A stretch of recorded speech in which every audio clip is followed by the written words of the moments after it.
Lads and lasses, in this video we're going to be talking about the Discovery Optics optic that I've got on my rifle.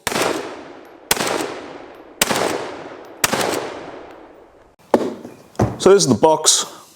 Let's just run over a few things of what I got in the box. If I can get the fucking thing open, hold up. Alright, so obviously I got the scope, that's on the rifle. I got a set of rings, which aren't currently in the box, because they're on something else.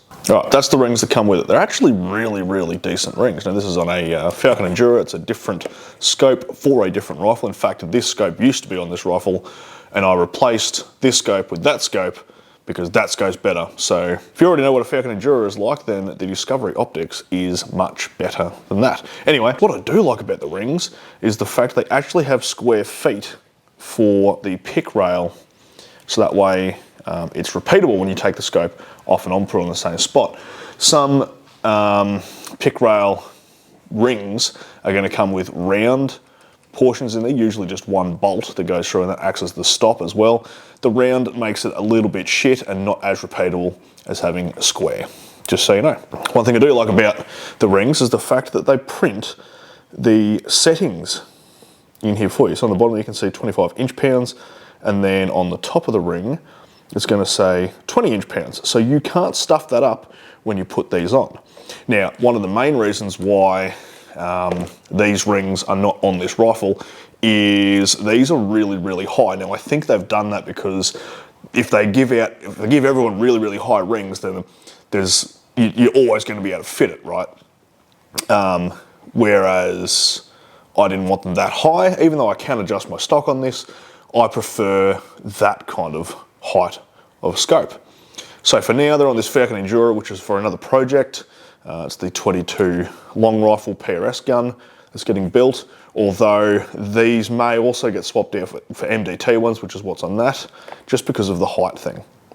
But anyway, that's the rings. You get covers. Now these covers aren't the best, they're just, you know, plastic flip up ones.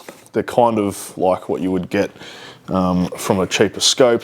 The back one doesn't have a flip up, it has this little doovie that goes on there like that. I mean, it works, it covers it up, it's rubber, but I don't know, not the biggest fan of those. You get a card, and that card has all your details on it. And then you've got certification cards with people's signatures for all the things they've checked. There's another one of those there for something else they've checked. You get a chamois, and you get the instructions. Actually pretty decent instructions. Most Chinese made things are going to have really bad English, but the English in this is actually fairly good. So props to you for using a spell checker. And the box itself is actually really nice and padded. Much better than some of the other ones I have got in the past. Right, that's the boring shit out of the way. So here's the scope itself. Now, I really like this scope. One of the main things I like is how tactile these are. So you've got these weird serration things cut into the knobs, which are nice and tactile for your hands. They click really nice. In fact, I'll throw in some footage now of proper clicking. See if you can hear this.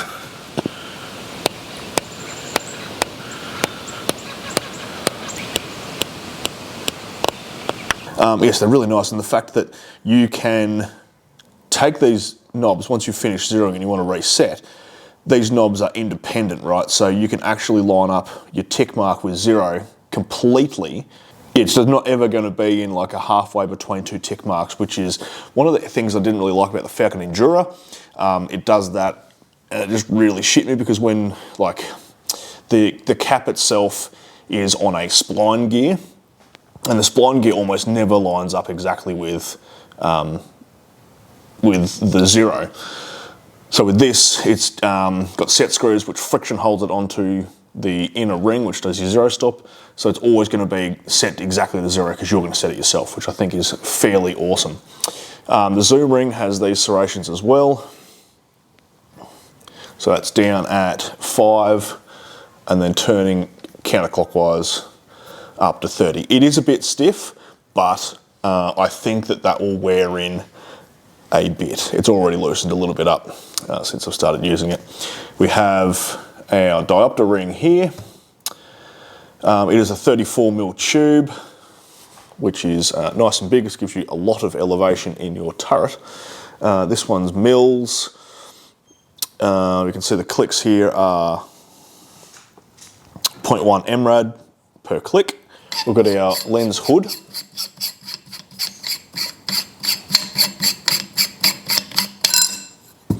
And you can see our objective bell is actually really big. Now, yes, that does sit off the barrel. It looks kind of close in some of the angles, but it's not on the barrel. Yeah, really nice big objective lens. What else can I tell you? I'll flip the rifle around and look at the other side. All right, so here on the other side we have our illumination dial. Now it goes up to 6.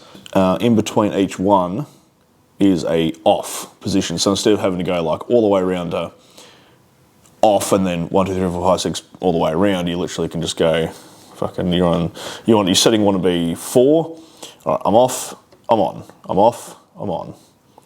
So I think that is a pretty good system. It takes a CR2032 battery. Here we have our parallax adjustment. Now the numbers are written down in there. And this is a really nice big wheel, so it's actually pretty easy to use. It works really, really well. The illumination is quite nice. It only illuminates a portion of the reticle. Now I'm going to see if I can try and get in here and film this for you. There we go.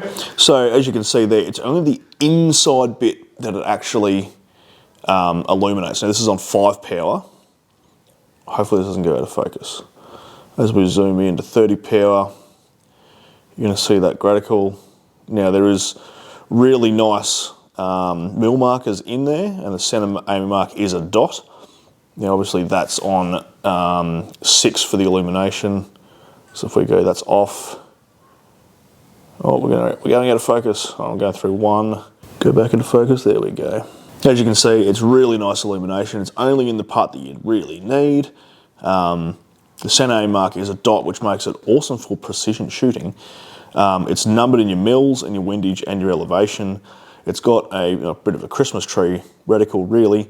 And yeah, I just really like that. The glass quality, now obviously it's hard for me to show you through a camera like this, but the glass quality is really, really good.